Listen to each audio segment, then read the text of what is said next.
Good morning. I'd like to welcome everybody to this meeting of the County Board of Supervisors for Tuesday, October 8th. Madam Clerk, can I get a roll call, please? Mr. Hart? Here. Ms. Hartman? Here. Mr. Adam? Here. Mr. Williams? Mr. Williams in Santa Barbara? Bueller. I'm here. Chair Lavanino? I am here. All right, let's rise and please join with me in the Pledge of Allegiance. Ready? Begin.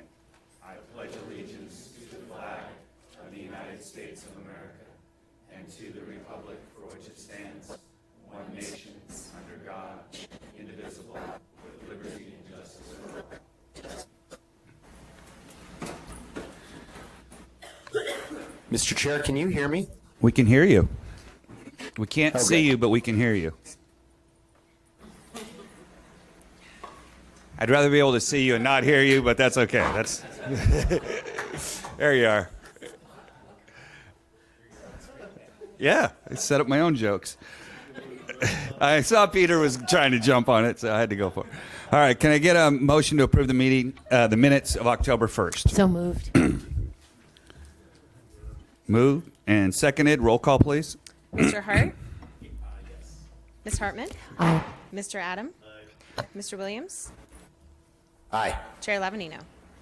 Aye. Motion passes unanimous. Okay, do we have any announcements about the agenda this morning?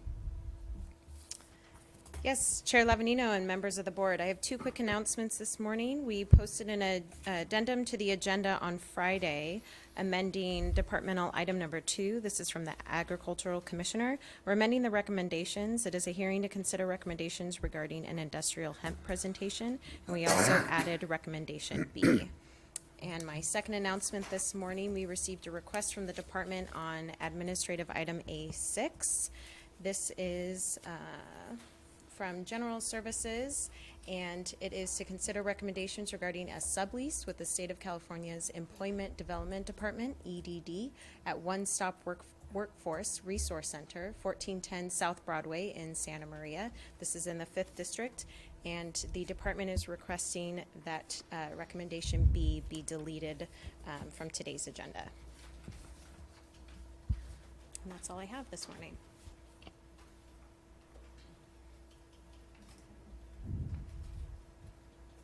Okay, that makes sense. All right. Okay, so let's go to CEO's report. Good morning, Chair Lavanino and board members. I have 3 quick announcements this morning. One is just letting everyone in our community know that we know the dangers of a public safety power shutdown where the utilities de-energize the lines is real. There's a large one occurring in Northern California starting on Wednesday, not in Santa Barbara County, but we are continuing to inform the community. And so to learn more about a PSPS program, all members are invited to meetings that are being scheduled across the county. The next one is scheduled for this building here in Santa Maria on October 14th, which is Monday at 5:30 p.m. here at the Government Center. And we'll be scheduling more throughout the next few months. And at that meeting, PG&E and county public safety officials will provide information to help individuals make important safety decisions and to prepare for possible extended shutdowns. And to get more information, they can look at our website at readysbc.org. In addition, I just wanted to note that in our local paper today, there was an article about the dangers of vaping, and it's become obviously a national issue as well as an issue here in Santa Barbara County, and our public health department will be returning to the board in the next couple of months with asking the board to take some actions on e-cigarettes and vaping. So just to let you know that's coming. Very good. And lastly, I'm happy to have today members of our planning department come up. Unlike other departments, as you know, planning serves a vital role in that we have permitting that's required in order to help our community and our businesses get permits. And so from time and time again, your board has asked planning, where are they in filling recruitments, particularly in permitting. And I am pleased to say that we have Director Plowman in South County and Assistant Director Jeff Wilson here in North County, that they are current on, I think, all but one of their recruitments. So I've asked them to introduce their new staff and to say a few words. So, Lisa? Good morning, Mr. Chair, members of the board. I am very excited to tell you that we've been working really hard over the last 6 months to bring on new staff and to promote internal candidates. And we have a total of 24 promotions and new hires that we've made. And so we wanted to take this opportunity to introduce them to you. I'm going to go ahead and start here in South County, and then Mr. Wilson's going to take over in the North County. I do want to say one thing, Jeff. I don't want to steal Jeff's thunder, but we have our new Deputy Director for Development Review in the audience in North County, and he's going to go ahead and introduce him. That's Travis Seawards. So we're really excited to have him. He hasn't started yet. He starts October 21st, but he was willing to come today and meet the board. So P&D team, you want to join me up here?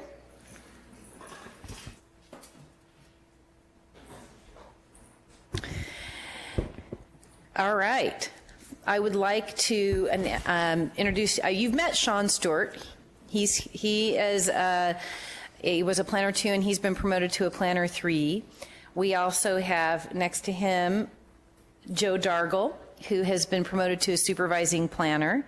Then we have, let me make sure I get everybody's name, Delaney Roney, and she is a new planner 1. Oh, I'd be looking this way, sorry. New planner 1. And then we have Willow Brown, who's next to her. And then we have Dara Elkurdy, who is right next to her there. And then we have Ray Harmon, who has been a planner 2 and promoted to a planner 3. And then we have Karina Venegas, thank you. She has been promoted to a planner 2. Then we have Kira Ristig, and she's been promoted to a planner 2. We have Tess Harris, who just recently received a promotion behind her to a supervising planner. Then we have Chris Schmuckel, who's been promoted to a planner 2. We have Kyle Jordan, who's been promoted to a planner 2. We have Travis Lee, who's been promoted to a planner 2. And then we have Kara Koenig. Perfect. Who's our new planner 1. So those are the folks in South County that we have. And then Jeff Wilson, if you would be willing to introduce folks in North County. Good morning, Chair, members of the board. I almost went to my other role. I'm excited to be here today. I want to introduce the North County contingent that's here. If you could please join me as well. And to segue into what Director Plowman mentioned earlier, I do want to introduce 2 of our team leaders in Santa Maria as they get adjusted. I'll introduce Travis Seaward, who is going to be the new Deputy Director of the Development Review Division. And then to his right is Holly Owen, who's going to be taking over as Supervising Planner in the North County team. And then we also have Eric Gomez and Ben Singer and Aaliyah Vosberg that's here. That's going to do that. And then those that, for honorable mentions, that are out of the office for a number of reasons. Gwen Baylor was promoted to Planner 3. She's been with us for 2 years.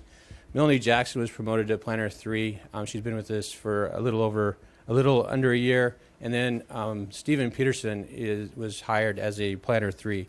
And so we have a number of individuals in the North County office that's working on both cannabis as well as development review projects. So we're excited to be here and excited to have this new team to work on the county and building communities. Thank you. Thank you. One more thing. We have a new Planner 3 in the Energy Division, Energy and Compliance Division, and it's Jacqueline Wybera, and she's actually at a site visit today and couldn't be with us. But we're really excited to have the team as complete as we do. We have a few positions in building and safety that we're working hard to fill, but we feel really, really positive about all of our new staff and the promotions, and so we're excited to get working. Thank you so much for having us today. Thank you so much. And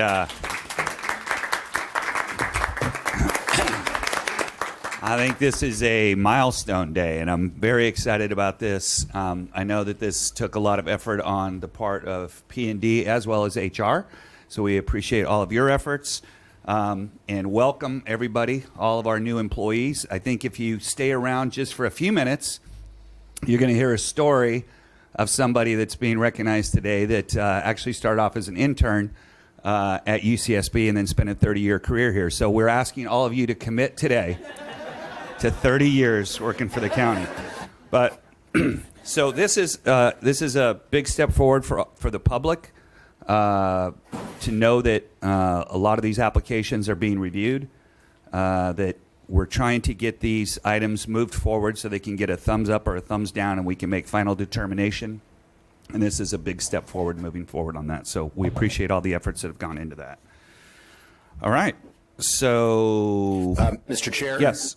I Supervisor just want to chime in too, because it is really, to me, inspiring to see so many new faces in P&D, and my hope is we'll make sure that it's a workplace that they'll want to stay for 30 years, and I think that's the mission, is to get the public's work done and to have a feeling of purpose and hopefully sometimes enjoyment along the way. So welcome. Supervisor Hart. Yeah, I just wanted to add my thanks too. It's really a pleasure to have all of you here today. We're really excited to have you as part of the county team. You have very difficult jobs. There are a lot of competing interests involved in the work that you do, but it's really important the public is critically engaged all the time on planning issues, and you're really at the front lines of implementing our policies and working directly with the public. And I know that with the great leadership that you have in the department, that you'll do a wonderful job and really look forward to great things from the Planning and Development Department. Thank you. Supervisor Hartman. Well, I'll chime in here too. Having served on the Planning Commission, I have an additional level of appreciation. This job is a really, really hard job. It takes a lot of technical expertise. It also takes a lot of human relations skills and dealing with conflict.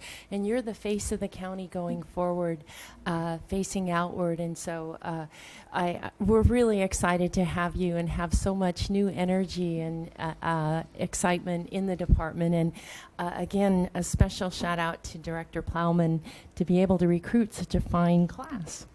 Absolutely. All right, let's go to our resolutions for the day. Can I get a motion to approve items A1 through A3? Second. Moved and seconded. Roll call, please. Mr. Hart? Ms. Hartman? Aye. Mr. Adam? Mr. Williams? Aye. Chair Lavanino? Aye. Motion passes unanimous. Okay. Can I get you to read item A1 in, please? Chair Lavanino and members of the board, administrative item number 1 is sponsored by Supervisor Williams and Supervisor Lavanino. It is to adopt a resolution proclaiming October 10th, 2018 as World Homeless Day in Santa Barbara County. And if I can have Sylvia Bernard and Kimberly Albers to our podium. And anyone else you'd like to join with you. Whereas Santa Barbara County counted 1,803 persons experiencing homelessness during the January 2019 point-in-time count, and the number of unsheltered persons increased 27% from 2017. And whereas 76% of community members experiencing homelessness responded they first became homeless in Santa Barbara County, with 60% of them those surveyed having lived in Santa Barbara County 11 or more years. And whereas since 2010, World Homeless Day has been observed on every continent except Antarctica and is commemorated in several dozen countries.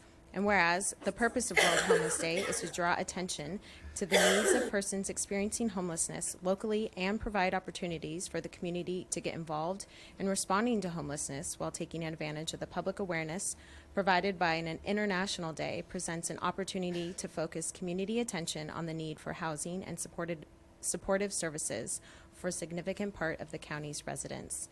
And whereas Santa Barbara County commends the dedicated and trusted group of agencies, organizations, and individuals who work tirelessly to serve individuals and families experiencing homelessness across the region. And whereas the Santa Maria and Santa Barbara County Continuum of Care has assessed over 1,600 families and individuals in need of housing through a community-wide network of homeless services and housing resources, while streamlining, standardizing, and coordinating the homeless intake, assessment, and referral process. And whereas there are significant steps everyone can take to reduce the incidences of homelessness, such as educating people about homelessness issues, celebrating and supporting local good works, highlighting local issues, donating to local service providers, volunteering to help, thanking volunteers with certificates and awards, inviting a guest speaker to your next social gathering, hosting a fundraiser, tweeting #World Homeless Day at Homeless Day, and supporting the development of additional permanent supportive housing throughout Santa Barbara County. Now, therefore, it is hereby ordered and resolved that this Board of Supervisors of Santa Barbara County does hereby proclaim October 10th, 2019 as World Homeless Day in Santa Barbara County, passed and adopted today.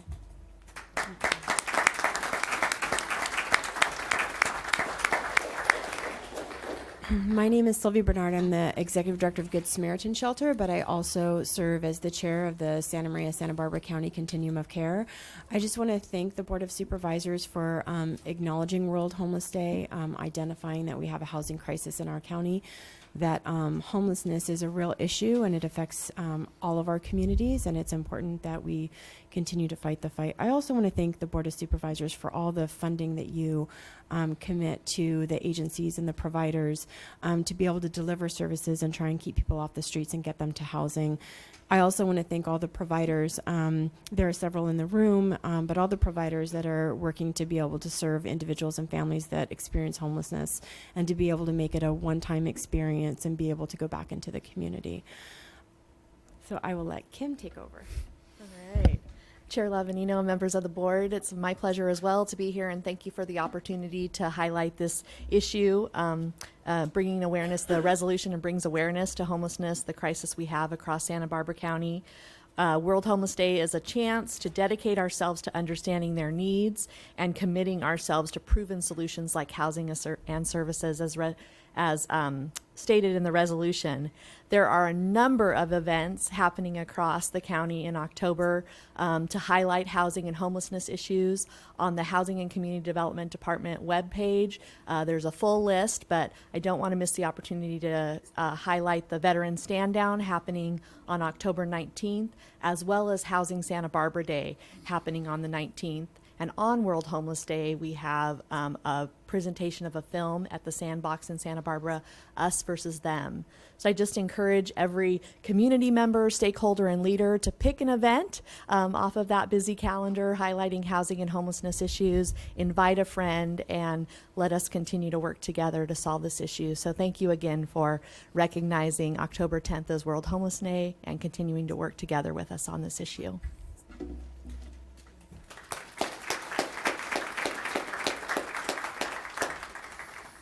All right.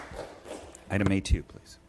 Chair Lavanino, members of the board, administrative item number 2 is sponsored by Supervisor Lavanino. It is to adopt a resolution proclaiming the week of October 6th through 2019 through October 12th, 2019 as National Fire Prevention Week in Santa Barbara County. And if I can have our Fire Chief, Mark Hartwig, to the podium, and anyone you'd like to join with you. Rob Hazard? Yeah, okay. Whereas October 6th through 12th has been declared National Fire Prevention Week as a time to reflect on the importance of fire safety education and prevention. And whereas the 2019 National Fire Prevention Week theme, Not Every Hero Wears a Cape, Plan and Practice Your Escape, works to educate everyone about the small but important actions they can take to keep themselves and those around them safe, including planning their escape route, testing smoke alarms, practicing the home fire drill twice a year, and being wildfire prepared by creating defensible space around their home and following the Ready, Set, Go program. And whereas fire is a serious public safety concern, both locally and nationally, and homes are the locations where people are at the greatest risk from fire. And whereas Santa Barbara County residents who have planned and practiced a home fire escape plan are more prepared and will therefore be more likely to survive a fire. And whereas the 2019 Fire Prevention Week theme, Not Every Hero Wears a Cape, Plan and Practice Your Escape, effectively serves to remind us that we need to take personal steps to increase our safety from fire. Now, therefore, be it hereby ordered and resolved that this Board of Supervisors proclaims the week of October 6th through the 12th, 2018 as National Fire Prevention Week throughout Santa Barbara County and encourages everyone to participate in fire prevention activities at home, work, school, and all locations, making this Fire Prevention Week the beginning of a year-long effort to improve fire safety, passed and adopted today.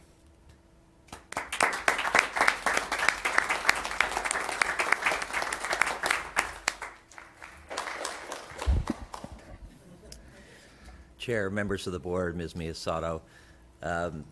It's a personal responsibility, Fire Prevention Week. Really, fire prevention at all is a personal responsibility.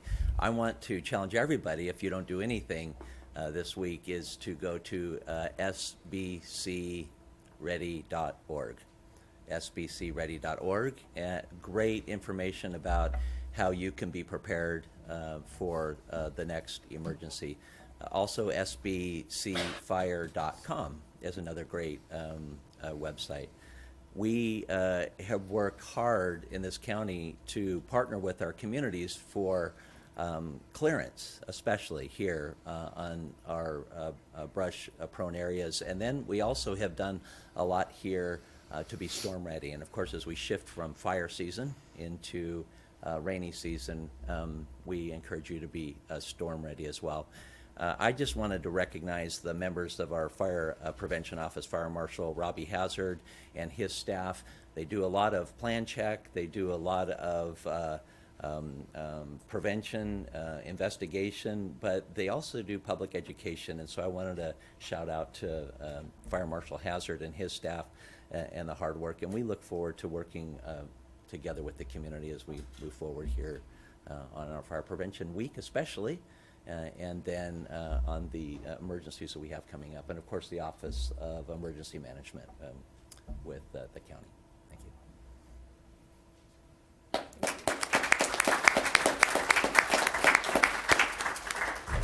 All right, thank you very much. A3. Chair Lavanino and members of the board, administrative item number 3 is sponsored by Supervisor Lavanino. It is to adopt a resolution of commendation honoring Wendy Stanley upon her retirement from the probation department after over 30 years of dedicated service to the citizens of Santa Barbara County. And if I can have Wendy Stanley to the podium, I'll go ahead and read the resolution. Whereas Wendy Stanley was born in Saddlebrook, New Jersey, and raised in Agoura, California. She relocated to Santa Barbara County, where she attended the University of California, Santa Barbara, and volunteered with the Santa Barbara County Probation Department while attending school. She graduated from UCSB in 1987 with a Bachelor of Arts in Law and Society, and was subsequently hired by the Santa Barbara County Probation Department in 1989. And whereas Manager Stanley was initially assigned a child support caseload in the Santa Maria Adult Supervision Unit as a probation officer, she rose through the ranks, ultimately being promoted to probation manager in 2007. Additionally, Manager Stanley held positions as a Deputy Probation Officer 3 and Supervising Probation Officer. And whereas during her tenure with the Santa Barbara County Probation Department, Manager Stanley worked in all 4 divisions of the department and interacted with numerous officers, adults, and youth, many of which have benefited from her passion for effecting change. Additionally, she mentored and trained many officers, positively impacting their professional development. And whereas Manager Stanley received several accolades during her career, receiving the Probation Peace Officer Association Community Enrichment Award in 2005, Santa Barbara County Probation Department Chiefs Award in 2015, was named a Paul Harris Fellow by Rotary International in 2016, and received a certificate of recognition from State Senator Hannah Beth Jackson for outstanding contributions to the Santa Barbara community in 2018. And whereas Manager Stanley is looking forward to spending time with her husband Britt, daughter Johanna, son Cameron, and continuing to follow the New York Giants and Los Angeles Angels. She will be relocating to Tennessee and is planning to make many new memories with her family and friends. Now, therefore, be it hereby ordered and resolved that this Board of Supervisors recognizes Wendy Stanley for 30 years of dedicated service to the citizens of Santa Barbara County and the Santa Barbara County Probation Department, and extend to her best wishes for fulfilling, enjoyable, and rewarding retirement, passed and adopted today.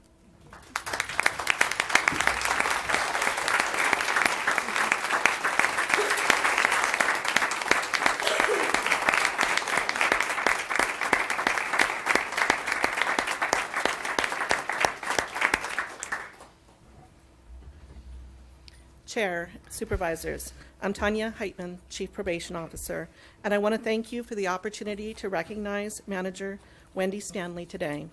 As you heard in the resolution, Wendy has served the Santa Barbara County residents and the Probation Department for over 30 years. She's been involved in many important initiatives over the years, as well as having worked in all divisions of the department. We will miss Wendy's sharp wit, sound technical skills, and vast knowledge of community corrections and juvenile facilities, but we're glad that she and her family will be able to enjoy a new adventure in retirement. On behalf of the Probation Department, I want to thank Wendy and congratulate her.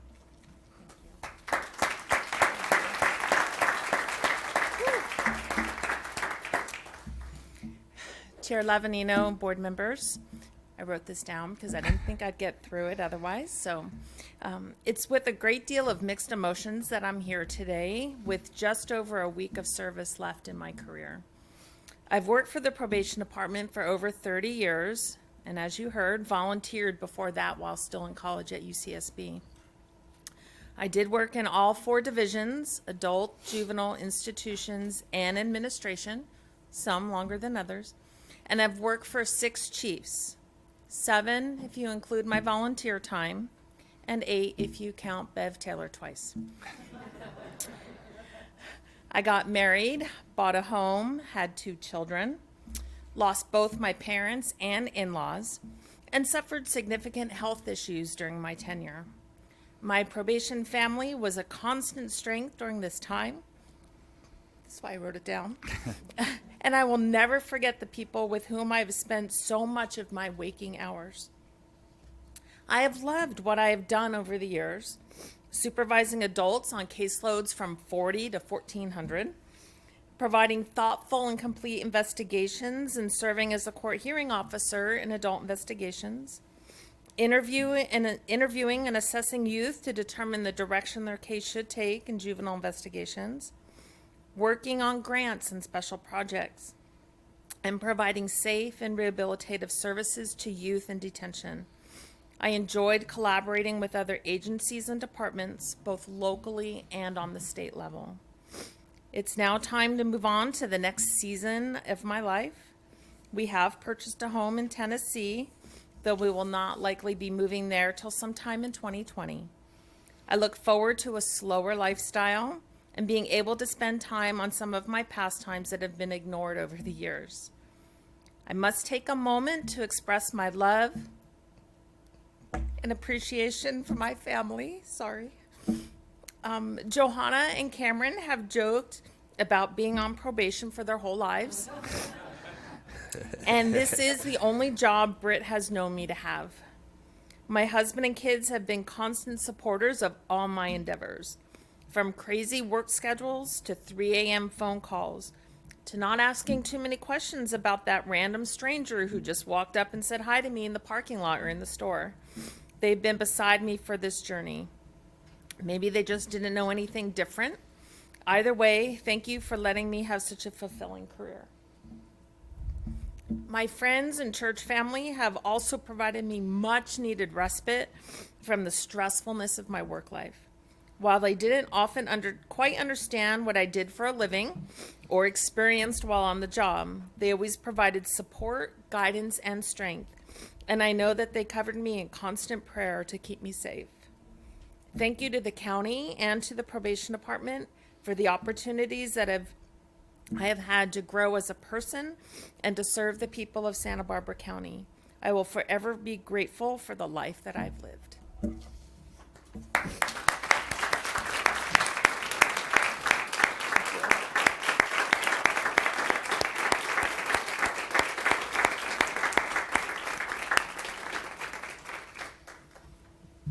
Well, our loss is Tennessee's gain. And you have a beautiful home there. I've seen pictures of it. Dollar goes a little bit further in Tennessee than it does Santa Barbara County. But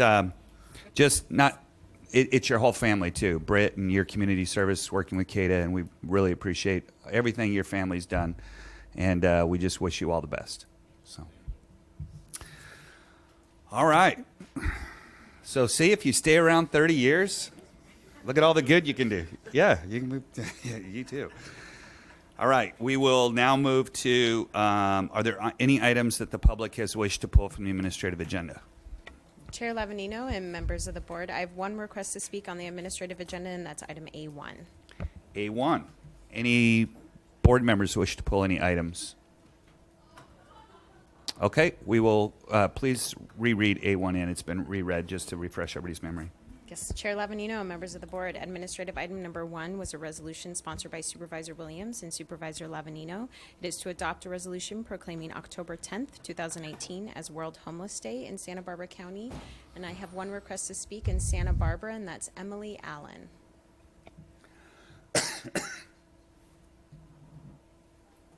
Good morning, Chair Lavanino and board. My name is Emily Allen, and we just wanted to thank you here from Santa Barbara also. I'm the Director of Impact Initiatives with the United Way Home for Good, and as you heard, and we just want to invite you to a screening of the film Us and Them that will be held this Thursday, October 10th at the Sandbox in Santa Barbara, starting at 5:30 p.m. And we really do believe that events like this can bring the community together to hear powerful and inspiring stories of people who have experienced homelessness and show that these residents really can find hope and stability with housing and supportive services. So thank you very much. Thank you, Emily. All right, since there's no other requests on the balance of the A agenda, can I get a motion to move the balance So moved. with the changes that the clerk indicated? Moved and seconded. Roll call, please. Mr. Hart? Ms. Hartman? Aye. Mr. Adam? Mr. Williams? Chair Lavanino? Aye. Motion passes unanimous. All right. This takes us to time in the meeting for public comment. Do we have any requests from the public? Yes, Chair Lavanino and members of the board, I have 2 requests to speak on today's general public comment. I'm going to begin in Santa Barbara with Ed Kolaski, and then we're going to return here in Santa Maria for Lil Clary. Ed?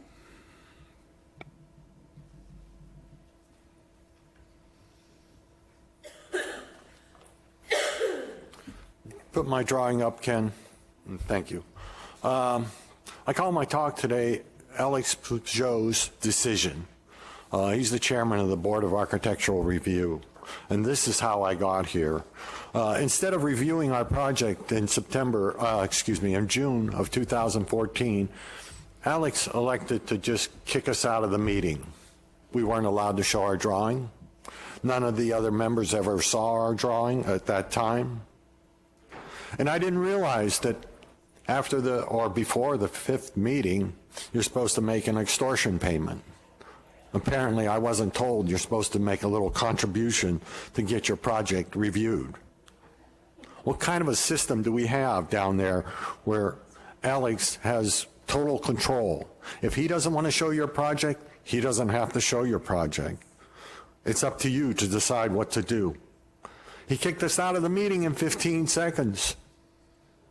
We weren't allowed to make a comment. He had someone jump up and scream at us.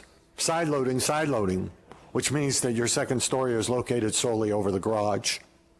If you look at that drawing is actually in their 64-page report. They didn't include everything. They didn't include the overlay, which would show exactly where the second story is with respect to the ground floor. But if you look at that drawing, you can see that there's a portion over the garage, there's a portion over the laundry room, and then over the kitchen and over the dining room. How could anyone conceive of anything different? Yet Alex didn't get his extortion payment. So it's up to you. What do? You go before the Board of Supervisors, and at that time we had Janet Wolf here, our corrupt supervisor. No, she doesn't want to talk to me. No, she doesn't want to see me. No, she's got confidence in the Board of Architectural Review. For what? This is what we live for? This is the government that we put in place? 5 people sit up here and do nothing? It's time. It's long over time. I've been here 5.5 years. What a system that we have. Life and liberty for those to make the extortion payment. That's what you stand for? Or do you just stand for nothing? Absolutely nothing. Why do we have supervisors to begin with? It's time to have Alex Peugeot removed. Someone's got to step up. Someone's got to figure out this is not our government. This is a dictatorship by a member downstairs. and he needs to be removed. Thank you. And we are going to return to Santa Maria for our final speaker, Lil Clary. Good morning. Morning. You can bring the mic just down a little bit, Lil. Okay. Thank you. Here we are. Lil Clary, Tepesquay Canyon, and with me today is Linda Tunnell, another neighbor and resident of Tepesquay Canyon. You've seen us a lot over the past couple of years on the cannabis issue. We're not here to talk about that today, thank goodness. We are here today, however, to thank County Fire and the other emergency services for their immediate response to the fire in Tepesquay Canyon this last Saturday. Within 2 hours, they had suppressed the fire and were doing mop-up. Tanker dropped fire retardant, and helicopters did precision water drops. Crews spent the night at the site monitoring the situation in case of a flare-up. We cannot tell you how much we appreciate those services. The fire started at the southern end of the canyon, very close to Kathy Donovan's home. And I want to tell you that Linda Tunnell and her husband were driving by that region when the fire started and stopped to provide help. Kathy Donovan and members of her family pulled out heavy equipment ready to roll. We try to be self-sufficient out in the canyon. Had the wind speed been higher or the response slower, the entire canyon from Santa Maria Mesa Road to 166 could have been engulfed.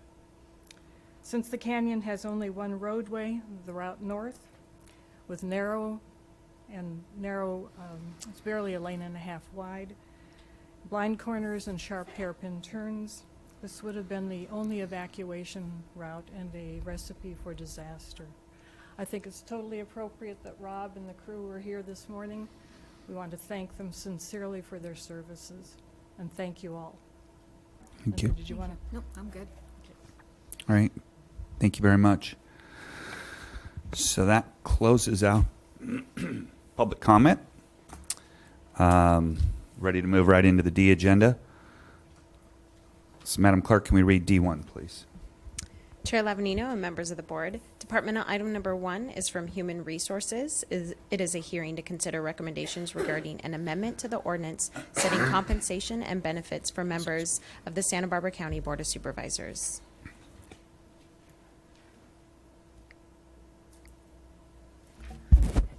Oh, sorry. There we go. Good morning. Good morning. Good morning, Chair Lavanino and members of the board. This morning, I'm introducing the first reading of an ordinance to amend the current county ordinance number 5061, which sets compensation and benefits for members of the Board of Supervisors. I'm recommending the following 4 changes. Number 1, increase board salaries by 3% consistent with direction given by a previous board to tie compensation to the Consumer Price Index for urban areas. Number 2, implement a second year of pension cost sharing of up to 0.85% for members of the board in classic and legacy health plans, retirement plans. Raise the county contribution for health insurance by 2.5% for board members enrolled in and receiving county-sponsored health insurance. This is the same increase that all county employees on health plans will receive for the 2020 plan year. And number 4, increase automobile allowance by $7 to align with the automobile allowance received by other elected department officials. Erin and I are here. She's my workforce planning manager, and we're available to answer questions. Is there any questions from the board members? Supervisor Hartman. Yes. Could you tell me what the CPI for the urban areas was this year? For this year was 4.1. And so you're proposing 3%? 3%. I think that's because the board directive was maximum 3%. Correct. All right, perfect. Any requests from the public? Chair Lavanino and members of the board, I do have one request to speak, and we're going to Santa Barbara. That's Ed Kolaski.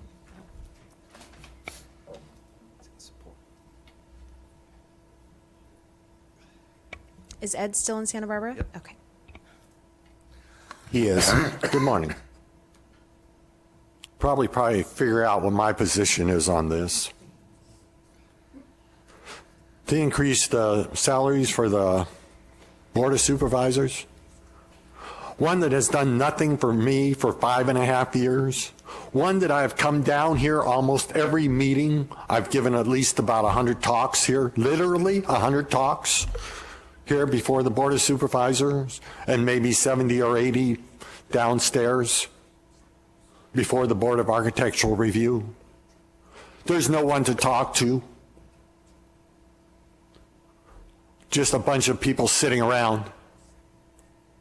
And you want a pay raise? You know, you should do something really good for the community. Cut your time by 3%. That would be a start. There's no point in this discussions that go on here. Absolutely none. No one's in control. You know, the first few years when I was giving talks over here, I was trying to find out who's in charge. Was it Janet Wolf? She wouldn't tell me. She was my district rep. Who looks out after the public downstairs? Is it Alex Peugeot? Or is he stuffing his pockets or what? Who is talking to the contractors? Is it Alex Peugeot? Was it Janet Wolf? Someone had to be taking bribes. There's no way that this could go on for 5.5 years without someone taking bribes. Yes, you sound like honest people. You look like honest people. You act like honest people, with the exception of Janet Wolf. But she's gone now. Why isn't Alex Peugeot gone? Ann Almey's gone, who also was, I don't want to describe it. You might find it offensive. What do you do here? Do you sit there and give honorary degrees for people that have worked here, for the community? You know, if you were in regular civilian jobs, not paid by the county, you'd all be fired. You know, I worked my butt off for many years, and no one would put up with this crap. Absolutely no one. So take it to heart, because you might get someone else up here who will give the same speech. Nothing done. Honorary degree. Bye. And that was our only request to speak. All right, I'll call for a motion. Ask for a motion. Move approval. Second. The staff recommendation. Roll call. Mr. Hart? Ms. Hartman? Aye. Mr. Adam? No. Mr. Williams? Aye. Chair Lavanino? Aye. Motion passes 4-1. Thank you very much for your work on this. Okay, we'll go to item D2. Madam Clerk? Chair Lavanino and members of the board, departmental item number 2 is from the Agricultural Commissioner. And as previously announced earlier in our meeting today, we amended the recommendations for this item. It is a hearing to consider recommendations regarding an industrial hemp presentation.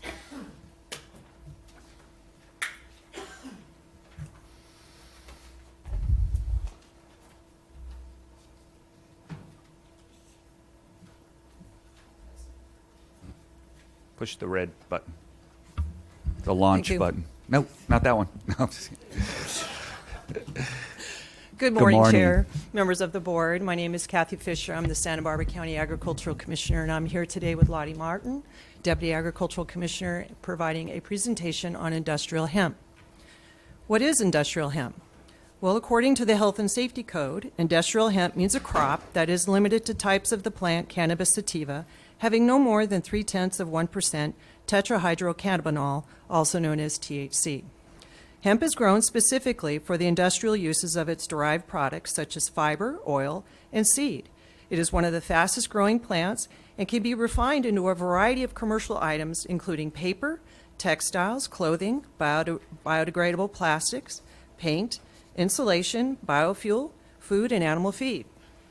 Hemp was first introduced to the United States in 1608, which quickly became a cash crop commonly used to make rope, fabric, and lamp oil, and made up a significant portion of the economy. In fact, several U.S. presidents were known to have farmed hemp, such as George Washington and Thomas Jefferson. Fast forward to 1937, when the Marijuana Tax Act was signed into federal law.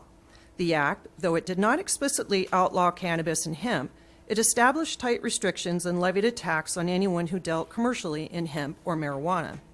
The passing of the act effectively began the era of hemp prohibition. In 1970, the Controlled Substance Act was signed into federal law and establishes schedules that categorize drugs according to their perceived medical utility and potential for abuse. Cannabis and hemp, along with heroin and LSD, was assigned to the highly restrictive Schedule 1. Marijuana and industrial hemp are precisely the same plant, Cannabis sativa, but they differ in their concentration of the psychoactive compound THC.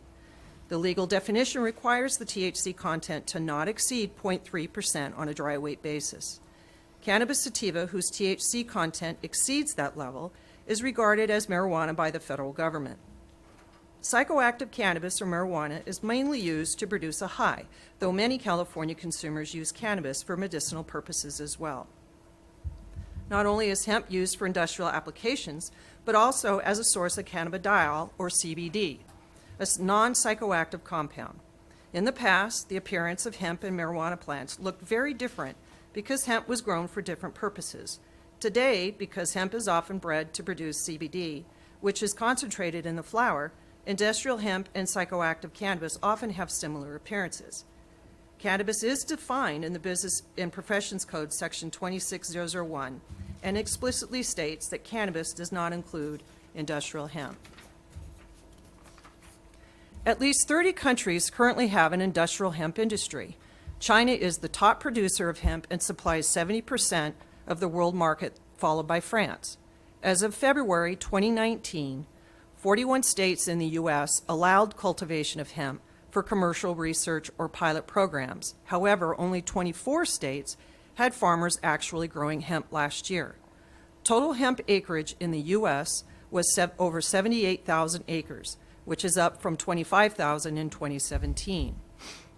The legal landscape for hemp on the federal level began to change in 2014 when that year's Farm Bill allowed universities to cultivate industrial hemp for research purposes. With last December's passage of the 2018 Farm Bill, industrial hemp became a legal crop, pending establishment of a regulatory framework to govern it. The law did not change, however, the legal status for products containing cannabis or cannabis-derived compounds, such as CBD, under the Federal Food, Drug, and Cosmetic Act. To date, the FDA has not approved a marketing application for cannabis or CBD products for the treatment of any disease or condition. The FDA has, however, approved 1 cannabis-derived and 3 cannabis-related drug products. They are only available with a prescription from a licensed healthcare provider. In June of last year, the FDA approved Epidiolex, which contains a purified form of the drug substance CBD for the treatment of seizures. There are no other FDA-approved drug products that contain CBD. The 2018 Farm Bill not only removed hemp from the Schedule 1 Federal Controlled Substance List, it also directed the United States Department of Agriculture, USDA, to develop regulations for a new federal regulatory program for industrial hemp cultivation that will involve a system in which states and Indian tribes to submit production plans to USDA for approval to administer commercial hemp production. It is USDA's goal to have regulations take effect by the fall of 2019 to accommodate the 2020 planting season. USDA will not be reviewing state plans until regulations go into effect. Until then, the 2018 Farm Bill specifies that states, tribes, and institutions of higher education may continue operating under authorities of the 2014 Farm Bill until 12 months after USDA establishes the plan and regulations required under the 2018 Farm Bill. In 2017, the California Industrial Hemp Farm Act took effect and provides for the cultivation of industrial hemp by registered growers and research institutions. California law does not currently provide any requirement for the manufacturing, processing, or selling of non-food industrial hemp or hemp products. More information can be found at the California Department of Public Health website. The California Department of Food and Agriculture, CDFA, is in the process of developing a program to administer the new law for hemp cultivation. CDFA has adopted several sections pertaining to the registration process, fees, sampling, and testing for THC content through emergency rulemaking. The emergency regulations will be in effect for a minimum of 180 days. Until then, CDFA will proceed with the regular rulemaking process for permanent regulations. In 2020, CDFA plans to submit an industrial hemp plan to USDA for review and certification once the federal regulations take effect. Some local authorities have taken different approaches for the type of cultivation that is allowed within their jurisdictions. Several counties have adopted moratoriums prohibiting all types of hemp cultivation or only allowing cultivation for research. A total of 20 counties are allowing commercial cultivation. As of today, there is approximately 21,000 acres of commercial hemp being grown within those counties. Of that amount, half of all commercial acreage is being grown in Kern County. In Santa Barbara County, only research cultivation by an institution of higher education, as authorized by the 2014 Farm Bill, is permitted. As of today, the Agriculture Department is aware of 10 cultivators working with a local community college, cultivating on 21 sites throughout northern Santa Barbara County. Senate Bill 1409 took effect January 1st, 2019, which requires researchers to submit global positioning system coordinates to the County Agricultural Commissioner for each parcel designated to cultivate hemp for research prior to cultivation. There are no other restrictions for research hemp cultivation.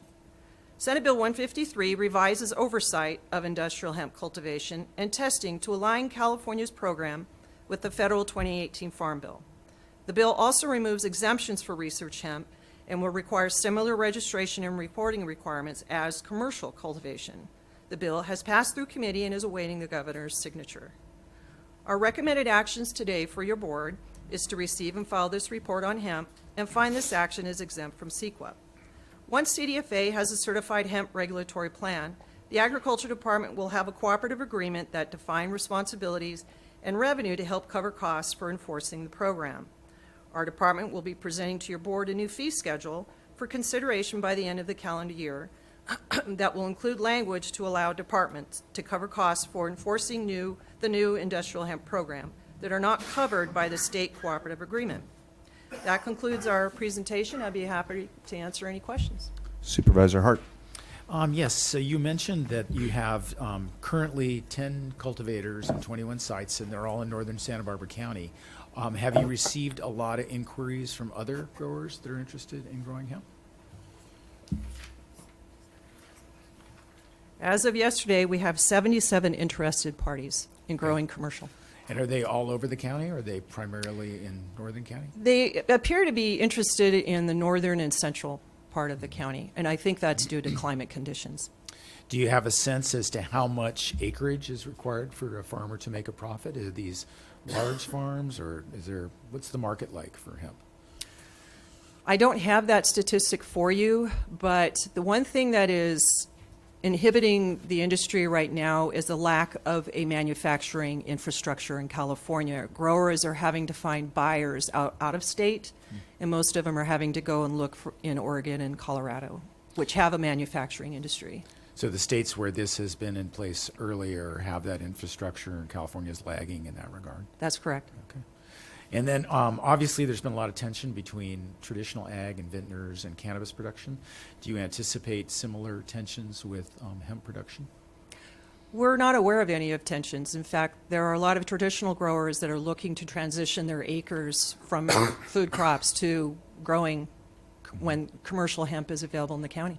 So the pesticide drift regulations that apply to cannabis don't apply to hemp? That's correct. The testing for the 66 active ingredients that you're referring to that is required for cannabis is not required for industrial hemp. And then, let's see. The odor issue, is that a potential concern with hemp as compared to cannabis odors?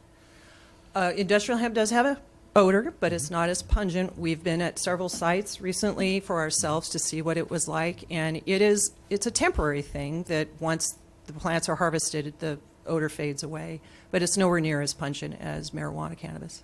Thank you. Supervisor Hartman? Thank you. It's used for seed and for fiber, but I see CBD advertised in every magazine. Is the oil being used for supplements and additives to products? Is that a market that the crop here would be used for? Supervisor Hartman, through the chair, yes, that seems to be the most popular varieties that we're hearing that growers are wanting to cultivate are those varieties grown for CBD extraction. And would we anticipate that there would be more requirements for that in terms of pesticides, or if it's being used for application or drinking or whatever, would that be tested at a higher level than if it's used for fiber? That would fall under the FDA, and currently their position they've circulated is that CBD-derived products from industrial hemp are not allowed for human consumables or livestock at this time until they've had the opportunity to do the necessary research to establish certain standards for human consumable products. The only consumable products that are legal, they've indicated, are those from Canada. So that's true for the research, and that would be true going forward. None of this is to be sold at this point for human consumption one way or another. Correct. I gather hemp has a shorter growing season. Yes, it's a very fast-growing crop. It can be anywhere from 90 days. They would get a harvest. And you say it doesn't have the same nuisance for odor. How does the male hemp plant affect the marijuana cannabis? The male plants would cause cross-pollination concerns, and that is something that our growers, being a new crop that they're trying to learn how to cultivate, they're finding that it is a problem, and it all starts with the quality of the seed. That the seed that they're buying, unfortunately, is having a large percentage of male seed, which is requiring them to go out through the fields almost on a daily basis to cull out remove the male plants. So do you see that as a manageable problem, or is that something we're going to see more nuisance, more conflict going forward? It certainly would be a potential conflict, but it would be on the responsibility of the cultivator, the property operator, to stay on top of their fields and good field practices and making sure that they're removing the male plants as quickly as possible. If I understand that the plant looks somewhat different depending on the purpose that you're growing it for, but does it create a potential difficulty for enforcement? And this may not be, it may be something we need to ask the Sheriff's Department, but does some of the hemp look like the marijuana cannabis, and could marijuana cannabis be hidden in the hemp? Oh, all the above are certain possibilities, and one of the requirements with those cooperative agreements that county ag departments will have is to follow up and investigate all complaints. We're anticipating those complaints are going to be alleged that it potentially could be marijuana, and it will come down to us going out and taking a sample and running a test to see if it did exceed 0.3 THC. And do you have the number of acres?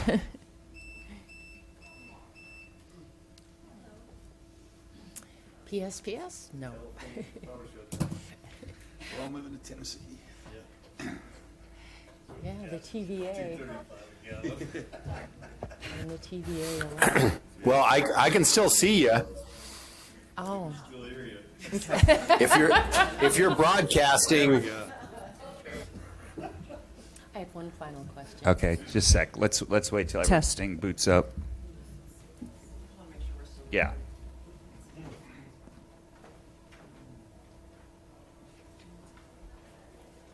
Let's just wait. Let's see if it pops up quick. Okay. I think this is my final question. The number of acres that are currently under the research permit, and then the number of acres approximately that are in the pipeline for requests. Unfortunately, with research hemp, they're not required to disclose their numbers of acres. However, some have disclosed that, and so of the 10 growers, 6 of them disclosed for a total of 266 acres at this time. Yeah, so just I've had there's a few growers in my districts. I've gone out to the sites, and compared to a cannabis field, they seem to be much larger. I think when a lot of them are just using it for the fiber, the fiber itself of the plant. So it's basically mass production. But I was surprised that the smell was not as intense. It was a different smell. But I have heard already from them that they have complaints from neighbors that there are smells, so that is going to be an issue. So, and just an interesting sidelight when you asked about the look of the plants, it is fooling some people because I've heard some hemp growers state that people have actually stopped and tried to steal some of their plants thinking that they're cannabis, and it's going to be a big bummer when they find out it's hemp. So, but so my questions are kind of like about the timeline. So we're going to have the fee at the end of the year.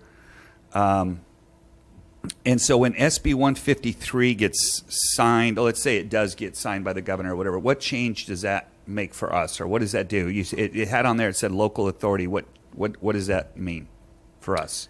It's my understanding that it would give local jurisdictions the authority to create additional restrictions beyond what the federal or the state program will have. Okay. And then as far as a state plan being submitted to USDA, it's my understanding there's language in Senate Bill 153 that requires CDFA to submit a plan by May 2020. Okay. So that, I guess that's the big question is, if it's a farm bill and it's considered an ag product as opposed to cannabis, are we able to put land use restrictions? Or what are we able to do, or what are we not able to do? I think until Senate Bill 153 takes effect, we don't have the authority to do any additional restrictions. But with the language in that law, as I have read it, we will be in a position, if that's something your board would require from us, is to create those additional restrictions. Okay. Mr. Gazzoni.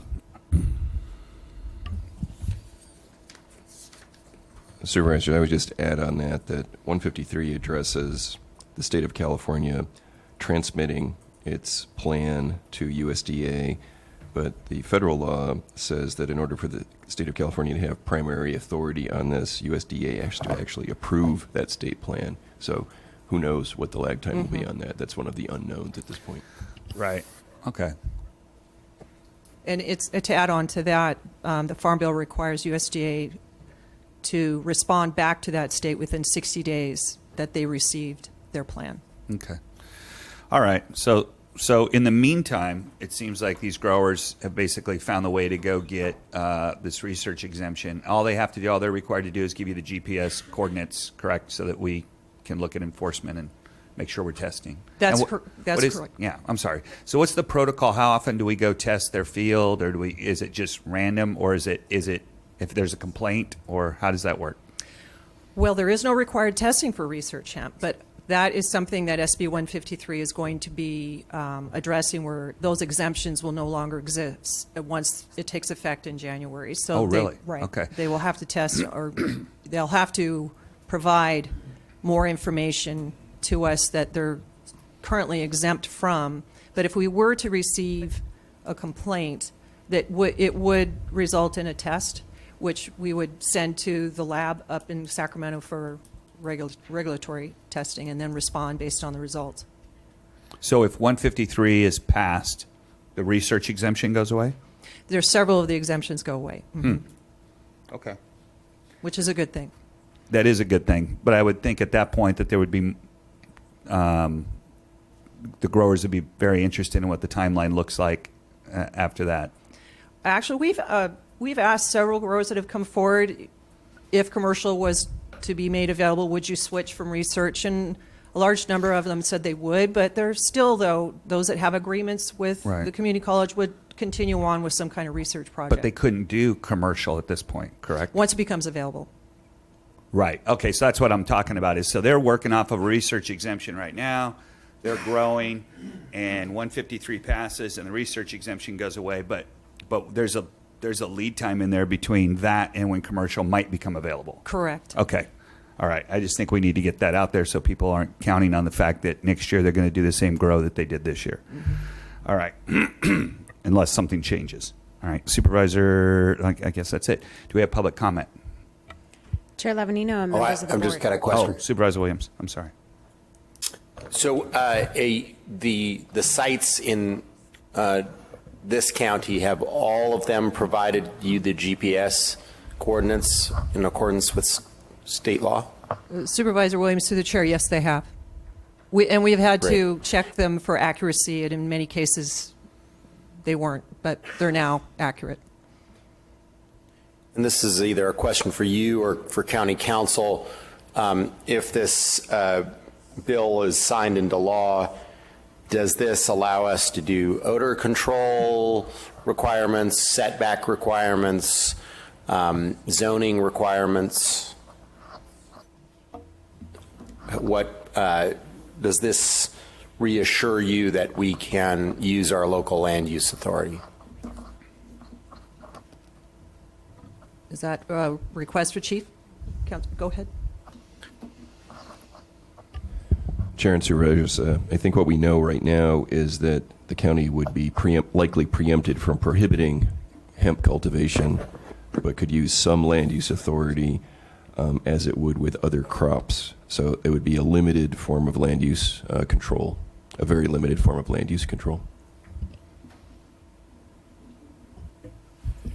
So typically with crops, we can't do many of those restrictions, and yet some other counties are already implementing those types of restrictions.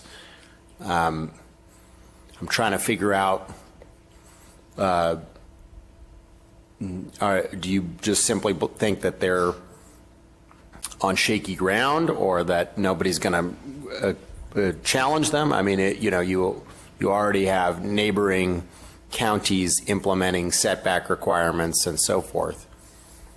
Chair and Supervisors, I think the primary thing we see counties around the state doing is what our county already did, which was to have an urgency ordinance that was essentially a short-term ban on industrial hemp. That was in place in our county in 2017 for both cannabis and industrial hemp, but some of our neighbors and other counties throughout the state had not used their essentially one-and-done urgency ordinance. So that's most of what you see out there. Got it. Supervisor Hart. So the state government, if it passes, if SB 153 passes, will submit a plan to the federal government. The federal government will then pass judgment on that plan and say that is acceptable or not. And are these local land use restrictions, these very light versions of those that are in the bill, is that likely to pass federal muster? What is the federal government doing with other state plans, and how are they processing those? Are they just accepting them and saying that's okay, or are they passing judgment on them and defining them in some way? It's my understanding USDA is not accepting any state plans at this time until the regulations take effect. Other draft regulations are done. It's just right now they haven't been released for public comment, and we expect that any day. So states, even though they may have a plan ready to go, they are unable to submit that for USDA's review. So we really don't even know what the federal standard is going to be to judge the state effort to regulate. Yeah. I do know that the federal regulations simply create a legal pathway for industrial hemp into commerce. So, Mr. Ghazzani. Chair and Supervisors, I agree with the Commissioner. USDA has not yet issued its regulations, and I think the issuance of those regulations are what triggers their ability to then review the plan.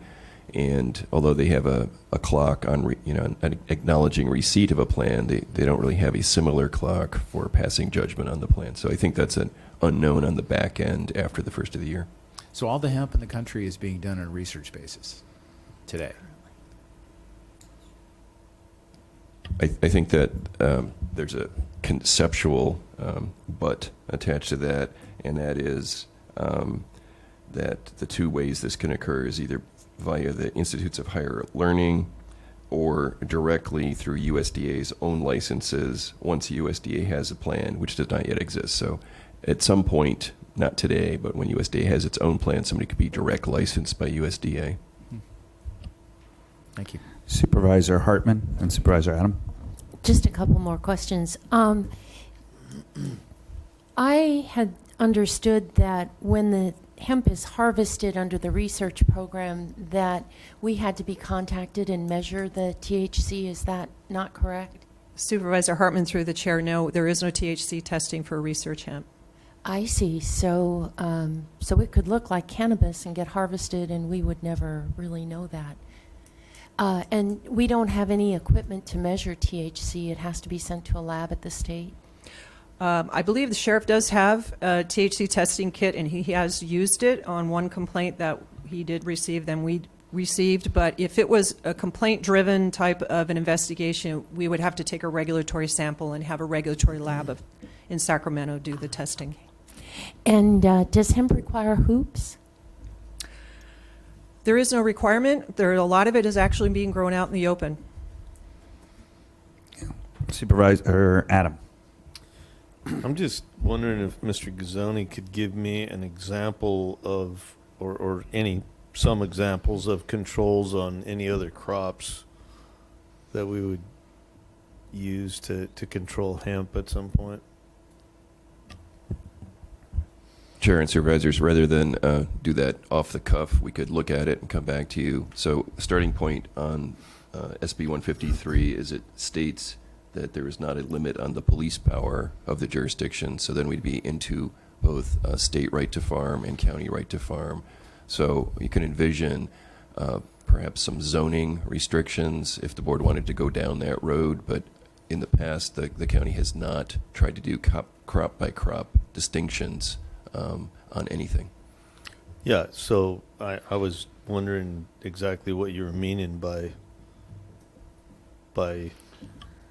that we were going to do something to control hemp as we would for any other crop. I think that there's nothing that would prevent the board from looking at uniform restrictions on crops as to setback. Well, that would be interesting litigation, I'm sure. Do we have public comment? Chair Levanino and members of the board, we have 2 requests to speak on this item.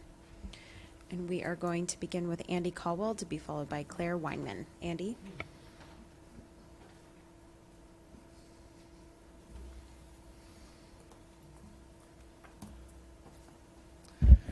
Chair Levanino, members of the board, I'm Andy Caldwell representing CoLab.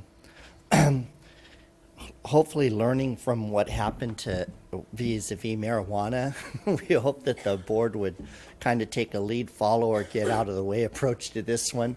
We know that there may be concerns about odors and setbacks as far as pesticides, but our bottom line's always been we want truth in zoning.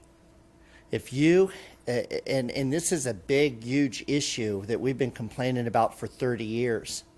You zone things agriculture that have no potential for ag. Don't have the water, doesn't have the slope, doesn't have the right soils, the gradient's all wrong, whatever. You zone it ag. And then that forces development onto land that's suitable for ag but ends up being zoned for other uses. And we've asked for 30 years that you'd relook at zoning everything outside the urban boundary lines as ag. Conversely, if something is zoned ag, farmers shouldn't have to get a permit to do anything, including building a cooler or whatever they need to process that ag crop. And we wish you'd change the zoning for that too. In other words, truth in zoning. If it's ag, then let it be ag. And in this particular case, there's a potential for jobs here, not just farm worker jobs, but industry process jobs where they could process this stuff into some other product along the lines that the Ag Commissioner listed. I did a show on this 20 years ago. There's hundreds of products that can be produced from hemp. And we need to look at those and get out in front of them and say, how can we facilitate a vertical integration of a new industry? one of the things we're hearing is there's a chance this is a crop that can be harvested mechanically. That's huge with the labor shortages we have here. I would seriously ask you to convene a task force to work with the Ag Advisory Committee. You don't utilize them anywhere near enough. They meet on a monthly basis. And I think if you had some staff members working with them in a task force, we can get ahead of this. And anyway, we're excited that this is coming because it doesn't have the moral dilemmas that cannabis has or presents. But having said that, I don't know enough about it. A lot of our members in some of the farming community doesn't know enough about it. But the bottom line is some of the other crops here, because of the labor and water and other issues with them, is in a state of flux. And so this is a big deal. And, I don't want you to treat it cannabis. My last question is the fees. You don't charge fees for regular crops. So if there's testing that's required, I could see that. But we don't want you to try to hamstring a certifiable, viable ag product. Thank you.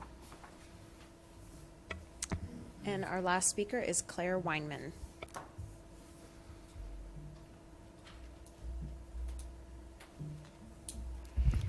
Good morning. My name is Claire Weinman, and I'm the president of the Grower Shipper Association of Santa Barbara and San Luis Obispo counties. We've been very involved in San Luis Obispo County's consideration of hemp policies, which has taken a very different approach. And we continue to have very thoughtful and complex conversations with our members and board of directors on this topic. We believe that innovation and adaptation is essential to support agriculture and allow for future generations to continue to be viable in the face of increasing challenges related to water, labor, market fluctuations, and the cumulative effect of regulatory and economic pressures. For these reasons, we're open to new crops that complement and secure a future for agriculture on the Central Coast. We would also like to emphasize our strong vested interest in ensuring compatibility between current and future crop types and hemp. Our members have reported conflicts with neighbors growing hemp and/or cannabis in a variety of crops and locations in both Santa Barbara and San Luis Obispo counties.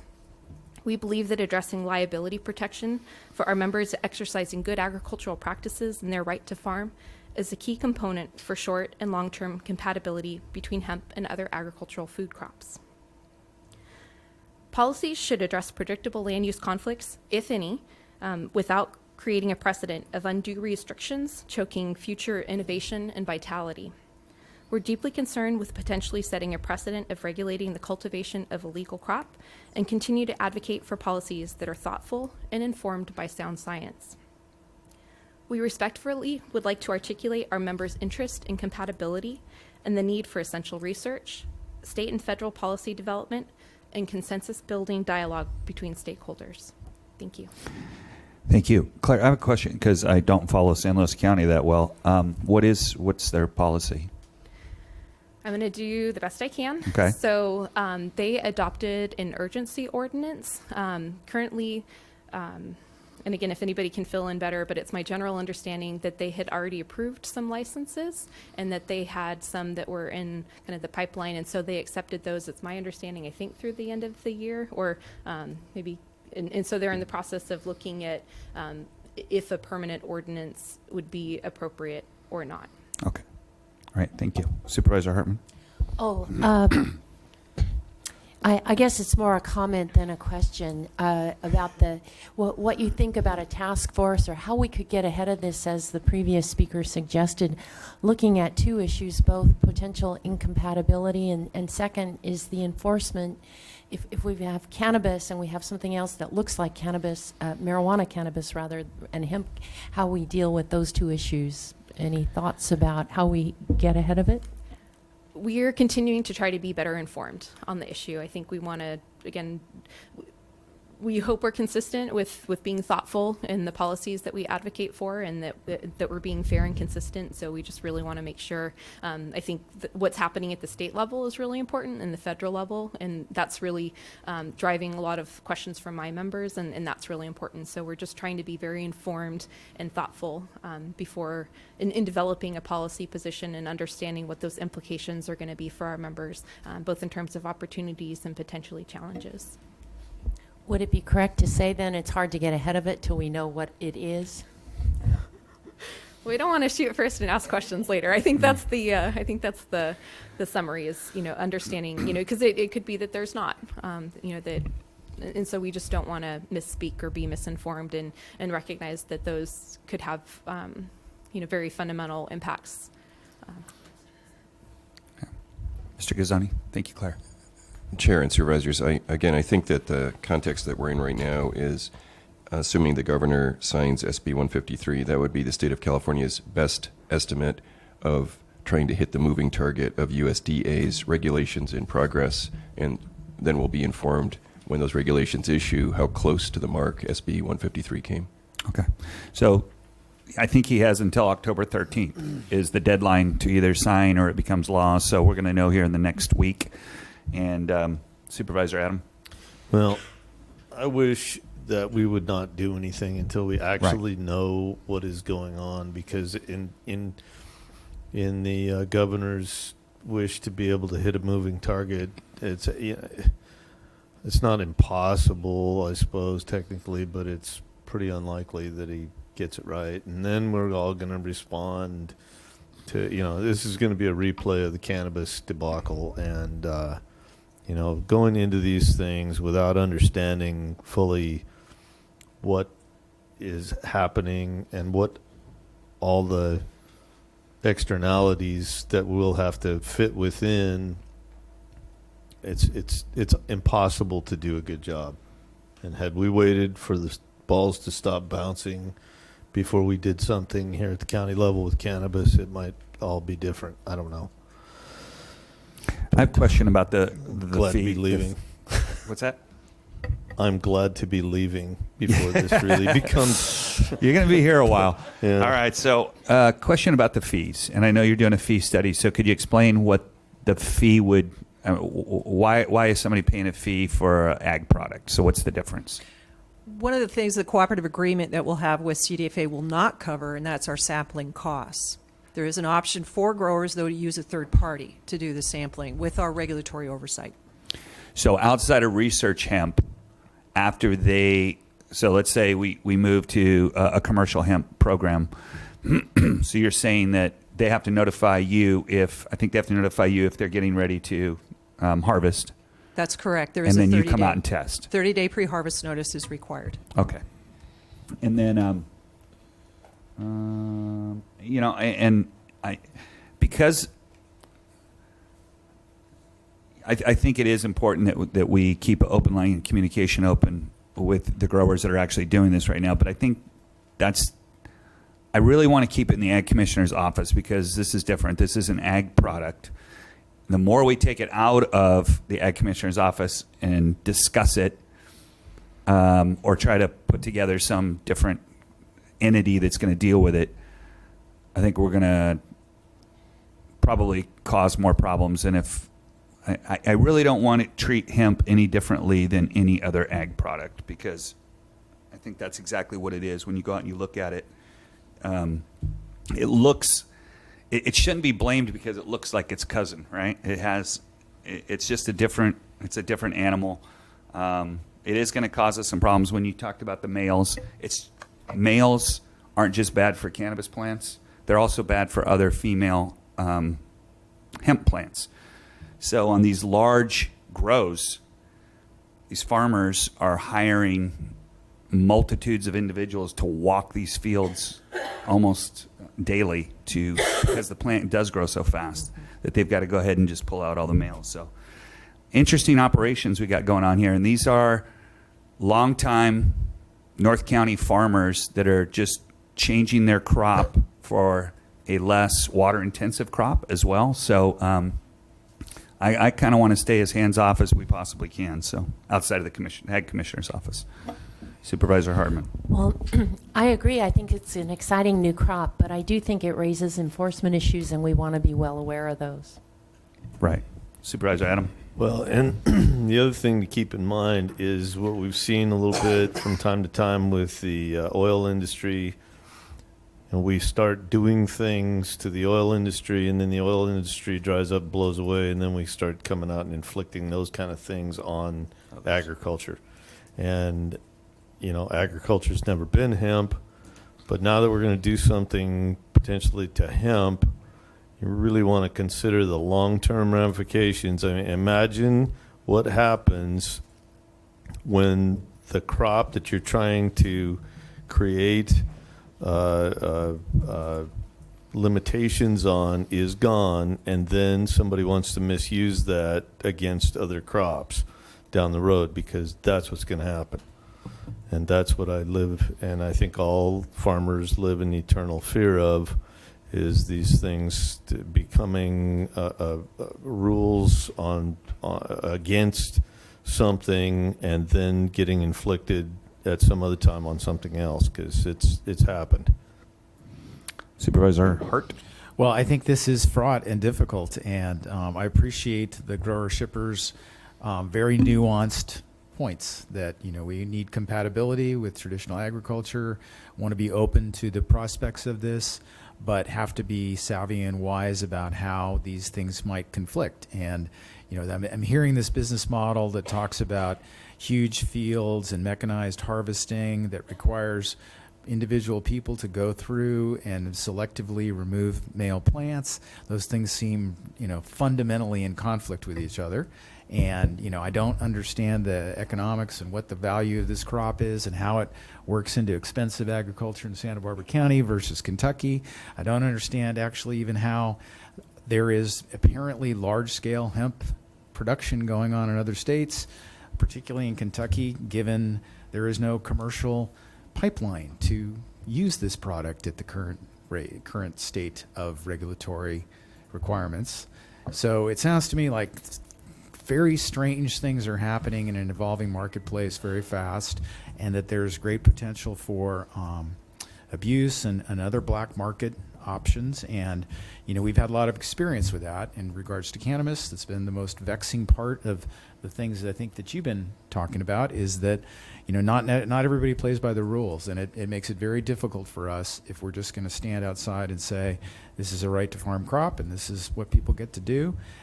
So it is going to take some attention and better understanding the marketplace, better understanding how these things relate to an evolving marketplace and an evolving regulatory scheme. And what may not be an odor problem with 200 acres in the locations that they are today could very well become an odor problem in a different context in different neighborhoods. So this is going to be interesting. Supervisor Adam. Yeah, and I just want to say one more thing, and that is that, really to your point, we haven't applied science to these crops yet because they haven't been legal. And so you're going to see over the next 5 to 10 years where, the full weight of the scientific community and the profit-making community are going to be brought to bear on these crops, and they're going to change entirely. The genetics is going to change entirely. There is going to be a way that these guys don't have to send people out into a field to remove the males. There's going to be any number of different changes as soon as somebody makes it legal, because then now the research can begin, which is why the research is unlimited. So I just think I would really advise us not to go too far on this, even if it becomes a pain to some extent, because things are going to change so much. And it may evolve. I agree with you. I don't see how you compete with Kentucky. I don't see how you compete with Lodi or Bakersfield. Any place with water And I don't know how much water it uses, but I have a really hard time thinking it uses a whole lot less than anything else does. You know, you get to a place with cheaper water and cheaper land, and keep it mechanized, and you know, that's why we grow the crops that we grow here, is because they're something that can't be done anywhere else. And I think that this stuff, I'm not interested in growing this stuff personally. I know other large growers are, and that's fantastic, because that makes less of what I grow. So maybe I'll make some more money on what I'm growing. I don't know, but you know, and you know, everybody does such different business. You know, you look around, and you know, if you get the opportunity to tour different, and you've been on my farm, you get the opportunity to tour around and talk to some of these different growers. Everybody does something really different. It kind of looks the same when you're driving by on the road, but everybody's really doing something different in their overall strategy. And so we've all been able to make money. You don't see the number of auctions, which is, if you start having a bunch of farm auctions, your ag community is not doing well. And so, you know, the Santa Maria has not been a place with lots and lots of auctions. So, yeah, you know, it's going to evolve, and it takes time, and it takes legality. It takes somebody wanting to throw the effort into it, and you know, I think all that's coming. We're just lacking the time element at this point, and that's going to get filled back in over time. All right. Well, thank you very much, Commissioner Fisher. Ag Commissioner Fisher. Yes, Mr. Chair? Supervisor Williams. Just wanted to chime in. I mean, I'm fairly agnostic about whether this is, I don't know whether this is going to be a good thing or a bad thing yet, but I do want to put some cautionary notes. I mean, if we treat this as we do all other ag, then it will be an easy way for growers that have either been rejected by our planning process from growing marijuana, or have been busted for not adhering to our rules, to simply circumvent our rules and pretty much create the same product. The majority of North County cultivation right now in marijuana seems to be going into oils. The majority of hemp cultivation would be going into oils.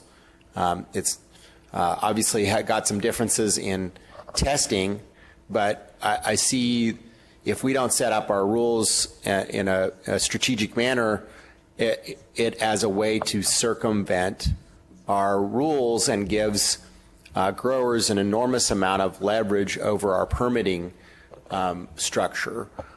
So, you know, people can just, if they don't get their way, just switch to hemp. And I view that as a real threat to us having a well-regulated environment that is without nuisance. Now, it doesn't mean that it can't still be a good thing. It may be, and I'm open to that, but I just want to put that out as a challenge for us to think our way through this. All right. Well, we'll see what the state and the feds do. All right. So I need a motion to receive and file. I don't think there was any other action on that. So moved. Was there any other staff recommendation in there? CEQA. CEQA's Okay, in it. yeah. So we'll move staff recommendations. Right. Moved by Supervisor Adam. Second. Second, Supervisor Hartman. Roll call. Mr. Hart? Aye. Ms. Hartman? Aye. Mr. Adam? Aye. Mr. Williams? Aye. Chair Lavanino? Aye. Motion passes unanimous. All right. We're going to take a 10-minute break before we go into item 3.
Levanino and members of the board, departmental item number 3 is from the County Executive Office. It is a hearing to consider recommendations regarding the Census 2020 Complete Count Outreach Update, Strategic and Implementation Planning.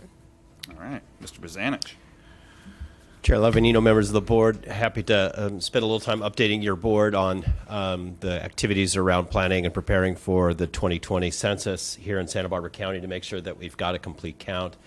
Just to provide a brief overview for you and residents that may be watching, this is the census that's held every 10 years. It's required by law.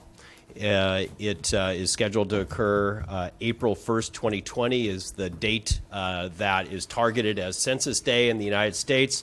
But truthfully, the counting and the ability to complete the census will begin slightly before April 1st of 2020 and will continue for approximately 3 to 4 months after that April 1st date. The challenges that we face this year is the advent of some new technology. That is that in the past, we can all remember filling out the form on paper and sending it in to the Census Bureau. But now people are going to be asked to complete that online, which presents some challenges for folks that may or may not have access to broadband internet.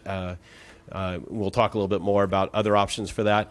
The other challenge, as has received a lot of media attention, is the question or the potential for a question around people's citizenship status or immigration status. That is largely been tamped down by the Supreme Court decision to disallow that question on immigration status on the census for 2020. Yet, and we'll talk about it briefly in a moment in a little more detail, the fear and concerns associated with that question persist in many parts of our community. The real key about the census, as we've talked about before, is that it really does determine in many ways a lot of the federal funding that is formula-based, based on population. Here in California, we estimate that for every single person undercounted in Santa Barbara County, that would reduce federal funding by $2,000 per person per year for the next 10 years that those census numbers are utilized for that funding formula. It's also not unimportant, meaning it is important, that it also helps determine the number of representatives, especially in Congress. California came very close after the 2010 census of losing a congressional seat to another state because of the undercount that was happened in 2010 here in California. And then obviously as well that these census numbers are included for both state as well as local redistricting in 2021. One of the key concerns for us is the hard-to-count population, and so here's some characterization of those folks who are hard to count. Some of the racial and ethnic groups and young children have historically been undercounted in the census, and so we want to make sure our efforts and our outreach efforts are focused in on how do we make sure those individuals are included in our count. Non-citizens are less likely to respond in 2020 due to that planned addition of the question, but now some concerns continue to persist around privacy and the security of the data associated with their census information. Another area of hard to count are those areas with high numbers of renters and or other overcrowded and hard to find housing areas, making it difficult to locate residents. And then in addition to that, the inadequate internet access for some folks could create a challenge for this particular census, as I mentioned before, because of the online collection. This map it was created by the California State Department of Finance and identifies in Santa Barbara County some of the areas that are most hard to count, those that are in the red colored areas, so downtown central core of Santa Maria here, the downtown core of Lompoc, as well as kind of the northwestern suburbs of Lompoc. There's a large census tract there. And then on the south coast, Isla Vista and the lower west side of the city of Santa Barbara are particularly at risk of being undercounted, again, based on those population characteristics I mentioned just on the last slide. That's how these were identified by the state. So some of the challenges that the effort to make sure that we have a complete count are facing these challenges. One is the trust that the information stay confidential.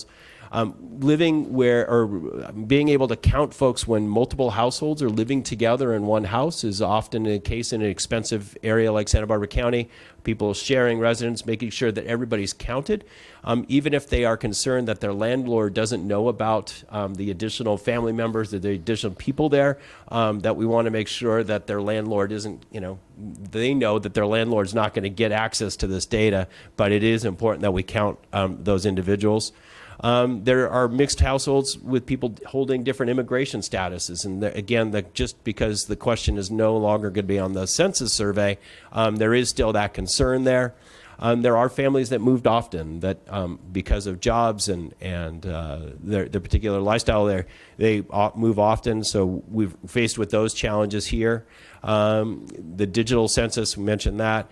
And then kind of the lack of education or understanding about how funding and services are going to be directly associated with census, that may create some challenges for individuals. So most of you are aware we have put together a committee, a complete count committee in Santa Barbara County.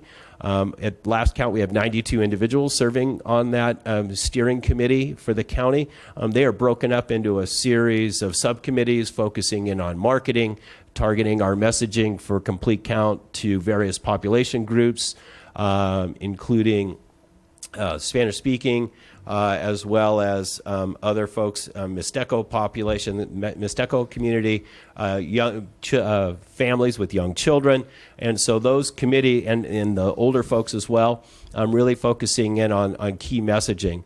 But the steering committee came up with these five tasks. One is to develop and receive approval for their complete count strategic plan. So we were successful in getting the state approval for our complete count strategic plan.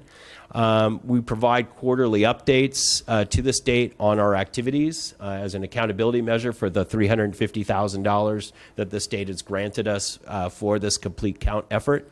We are currently working on finalizing our implementation plan, which has to be submitted to the state of California by October 31st. And that will detail out the very specific activities that we're going to do starting later this fall and then all the way through the census enumeration period next summer.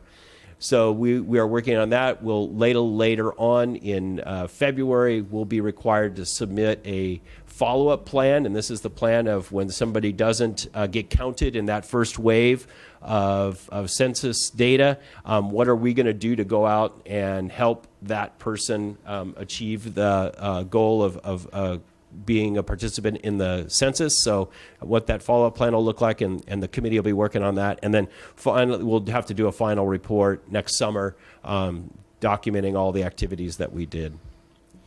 We did, as I mentioned, get approval by the state of California for our strategic plan. The 4 goals are articulated on this slide, but primarily what it's looking at is that we're engaging all the community resources, including cities and community-based organizations, in developing and executing outreach efforts, making sure that we have broad regional participation. Second goal is to make sure that community members are aware of the importance of the census and to build trust around their participation in the 2020 census, and doing that in a comprehensive, multilingual, multimodal communication campaign. Goal number 3, which is to actively outreach to the hard-to-count populations through education and engagement.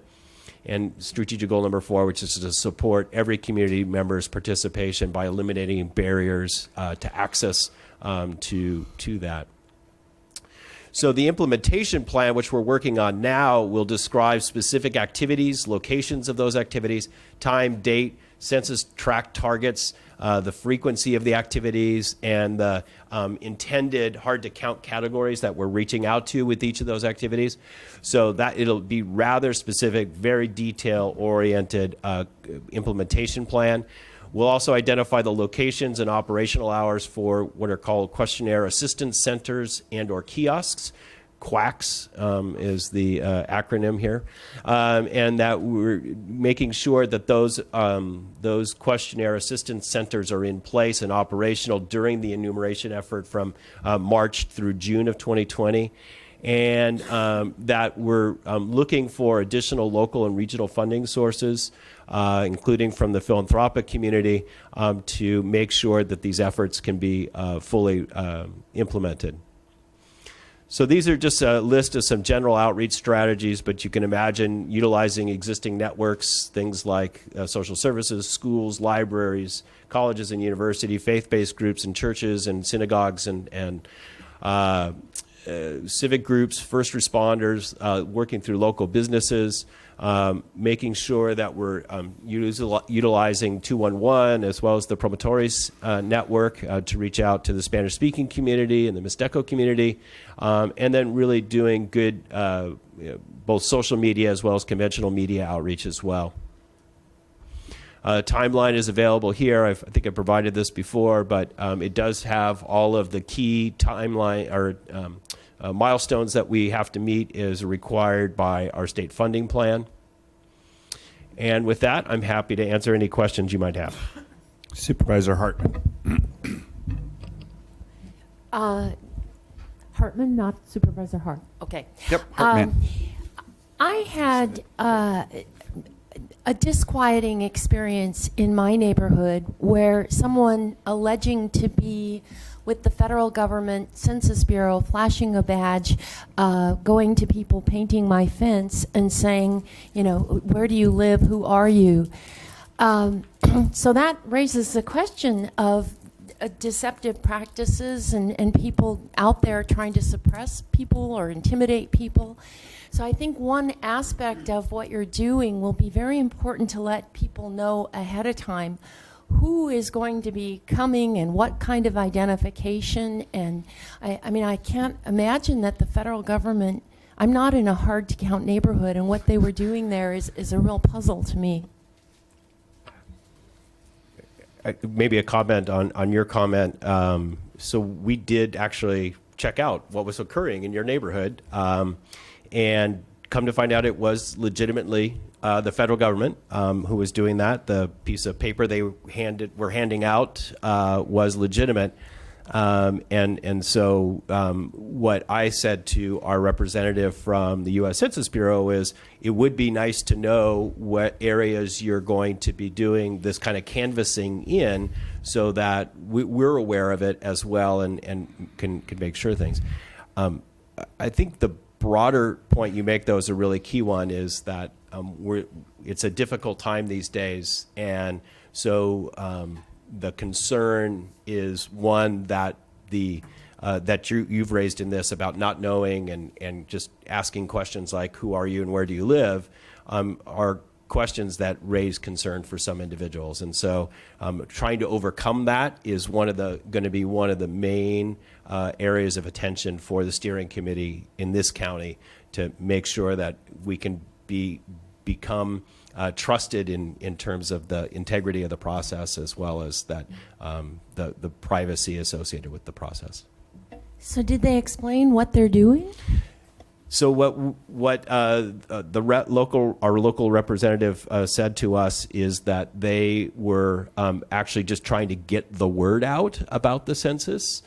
And that they were also using that to check the addresses that the Census Bureau does have that we've provided them through an earlier process, the LUCA process, as it's called in the census world, where we give them all the street addresses for the valid residents in Santa Barbara County. So they were validating that list and basically then also using the opportunity to connect with people to do their own public engagement process. So when you said it would be nice if they would let us know, how did they respond to that? I also had in my neighborhood somebody claiming to be an assessor for the county driving a Cadillac, so I'm a little nervous at this point. Chair and Supervisor Hartman. They're from the government. They're there to help you. Wait a minute, those words.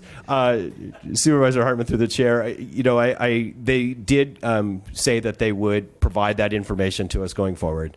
The challenge we would have then is what do we functionally do with that other than being able to immediately field those responses instead of collecting that. But, we don't necessarily have a highly targeted kind of thing to say they're going to be in a certain neighborhood outside of, somewhere in the San Ynez Valley, for example, for this kind of canvassing activities. And again, I think it's more indicative of the trust that needs to be built as much as anything else. And so, If I may, I see Mike Hodgson from our local paper, and I know people really still read local papers. If there were an opportunity to just give a press release so that they could publish those. Supervisor Hart? Doing the census in a normal environment is really hard, and historically we have had undercount problems when we didn't have the political environment that we do now, where people are, objectively, demonstrably afraid to access government services. We had the situation with the lunch programs in the summertime with huge under participation of that because people are afraid. I've been doing a lot of door-to-door work and see that personally where people are not answering the door, where in previous times they used to. So the trust issue that you're talking about is absolutely critical to this exercise and effort. And the consequences financially of the county are so massive that doing what we've done in the past and even a heightened level, strategically, all the great work that you and the committee are doing, I am very concerned that this is not going to hit the mark because of these exogenous realities that we're facing, and that the administration and their approach with the citizenship question, I don't think was an accidental process. I think it's intentional and political and adversarial toward California and other communities that have high immigrant populations. So I think we need to do something big and important to address that. And to me, just simply having bilingual staff, a bilingual voice for the county to help with this communication, help with this trust building, seems to be, step number one. There's a million things below that we need to be doing as well. But I know you have that in the team and in the group that you have assembled, the 92 people that resource is available.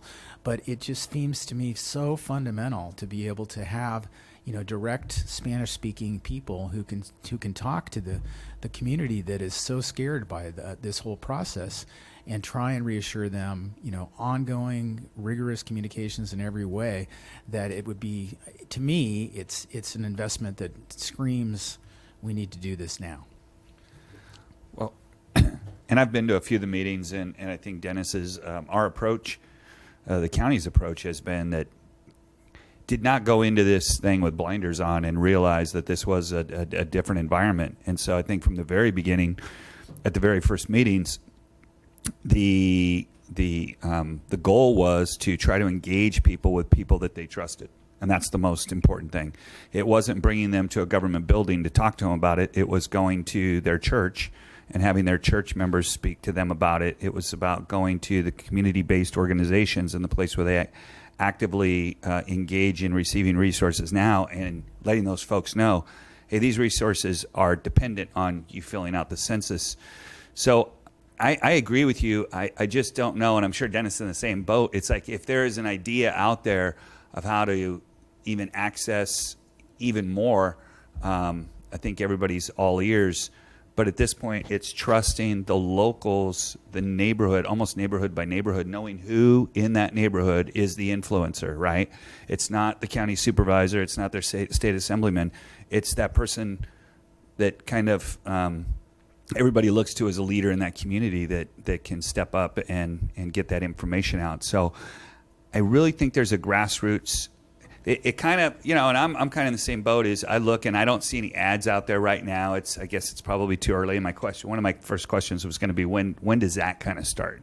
Because I think, we understand this is going on, but the average person it might know it's happening sometime in the future, but I think until people start seeing ads, hearing ads on the radio, seeing ads on television, the more discussion about it, they're going to get surprised by that person that comes up and talks to them about the census and doesn't know what's going on. So I had a couple questions. One of them was about the timeline about ads. I guess that's a good place to start. Sure. So, Chair Lavanino, one of the first things we're doing is on October 15th, we'll be launching the county's website, individually branded. And you might notice our little slogan here about we all count, todos contamos. And so the idea is really producing everything bilingually. So the entire website is going to be produced in both English and in Spanish.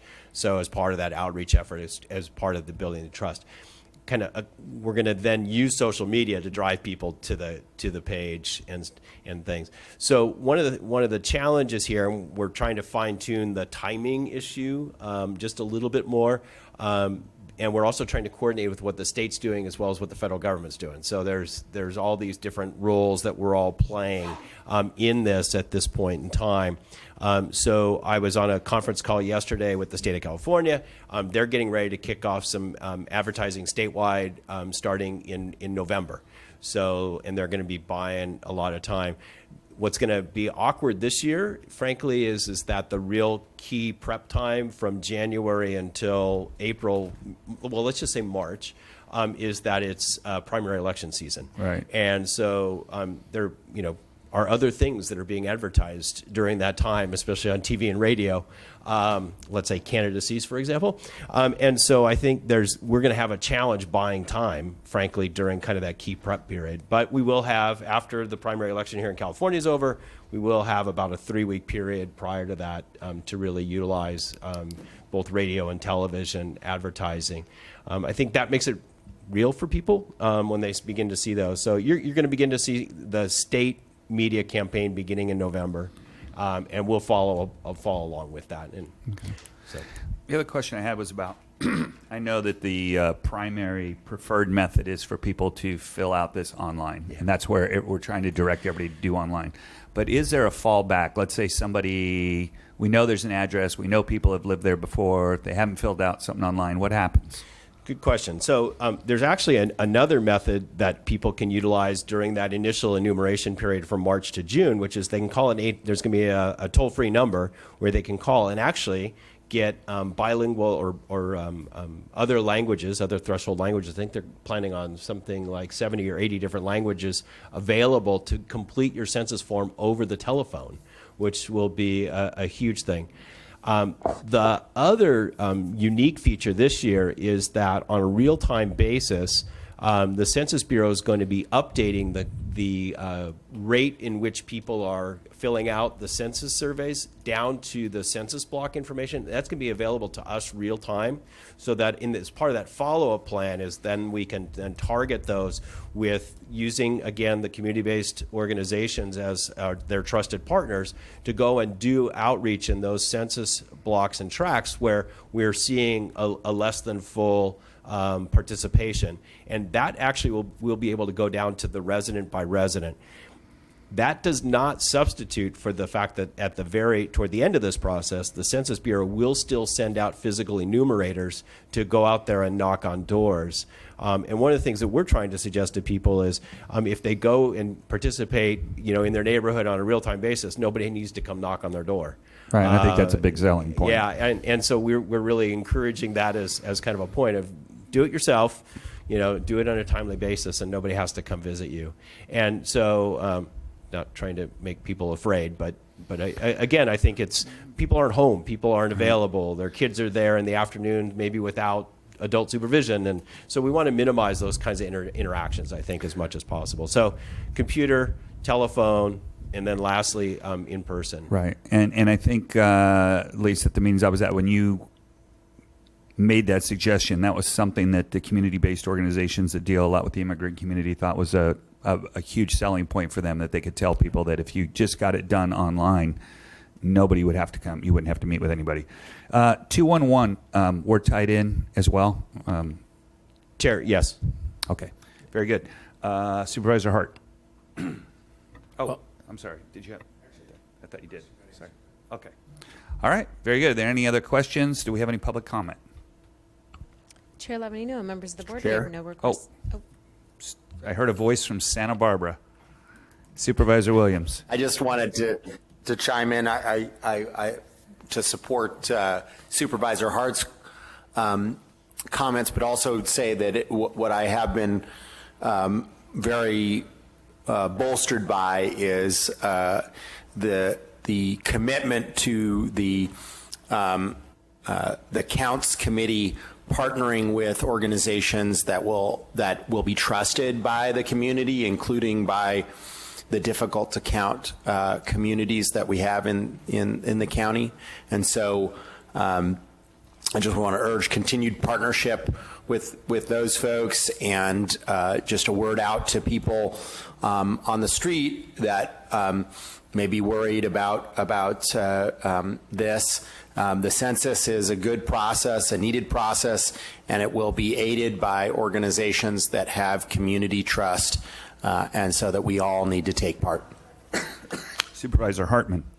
I just wanted to thank Mr. Bazanich, who's everywhere, talking to everyone about this and representing the county. And it's an innovative, and we've never had to deal with things, so you're having to create new relationships, new ways of doing business, and it seems we always turn to you when we have those kinds of projects. So thank you.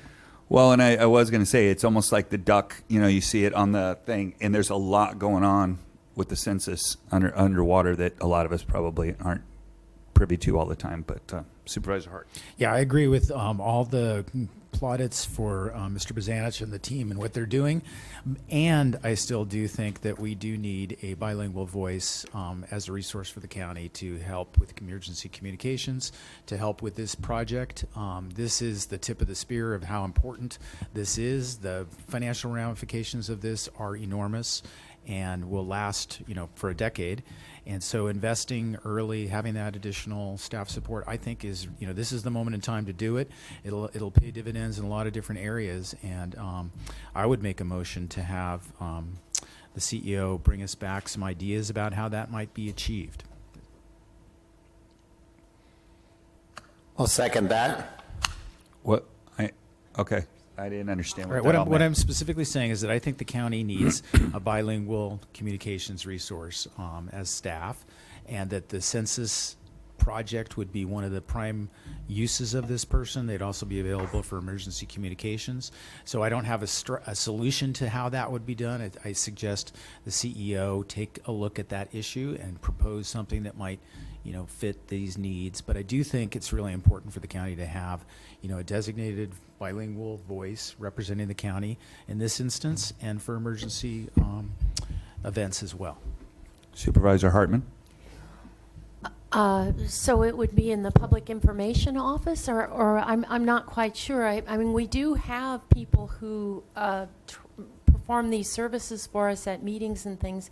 Maybe we could get a briefing and what we do have, what's available, and then in different languages, and then take it from there. CEO Miyasato. Supervisors, why don't I do that? I can tell you what we have available and what different departments or avenues and how we provide that service, where there may be gaps, and then addressing the census. But I can provide that. I can come back and provide that. You're going to have a discussion about other spending priorities in November, and I can bring it back as part of that item. Supervisor Adam? Yeah. Okay. Well, yeah, I was just going to ask about, don't we contract with somebody who does exactly that? We have contracts for translation and at meetings, and we have one bilingual emergency manager that we did hire. We can just talk about whether that's an available resource for the census as well. All right. So staff direction's been given, and we have a few receive and file in the CEQA, a few staff recommendations. So can I get a motion to move staff recommendation with the staff direction? Can I ask a question? Yes, sir. We had a motion and a second on the floor. Did that get withdrawn? No, I think he's just offering staff direction at this point. Oh. Yeah, that's fine. Is that fine? Achieves Okay. the same thing. Okay, thanks. So is there a motion? Move staff's recommendation. Second. Second. Roll call, please. Mr. Hart? Aye. Ms. Hartman? Aye. Mr. Adam? Aye. Mr. Williams? Chair Lavanino. Aye. Motion passes unanimous. Okay. So that takes us to closed session. Mr. Gazzoni?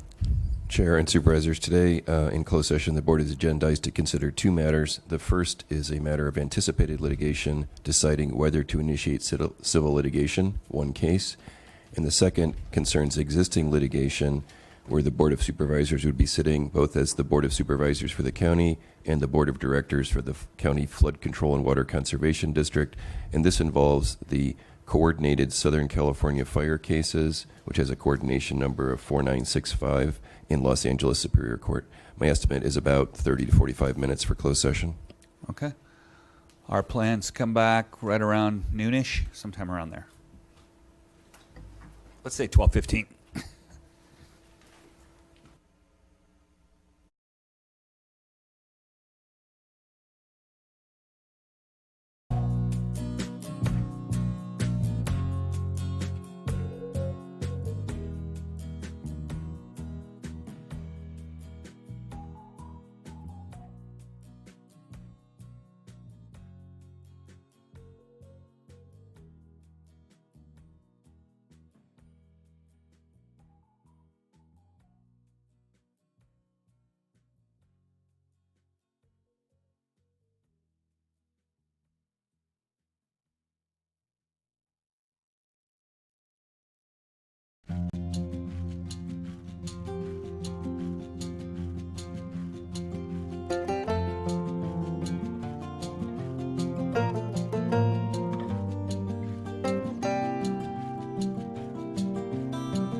They're good.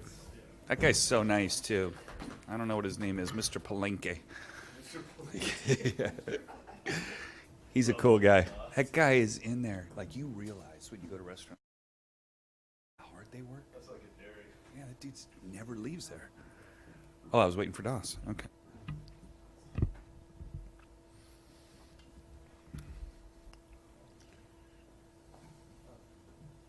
We're good?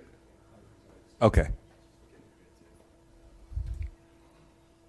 Hope my wife's not watching, so she doesn't know. All right. We're going to reconvene this meeting of the County Board of Supervisors. Mr. Gazzoni, can we get a report out of closed session, please? Chair and Supervisors, today in closed session, the board considered two matters. The first was a decision whether to initiate civil litigation, one case.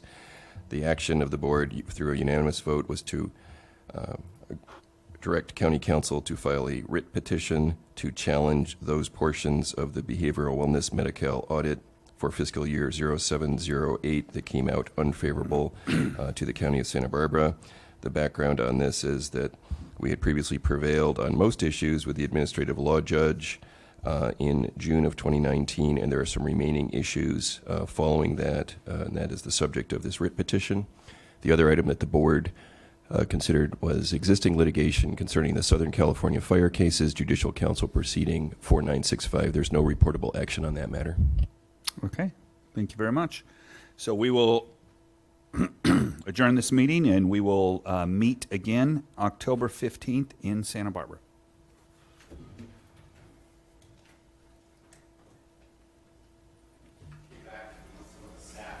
Okay.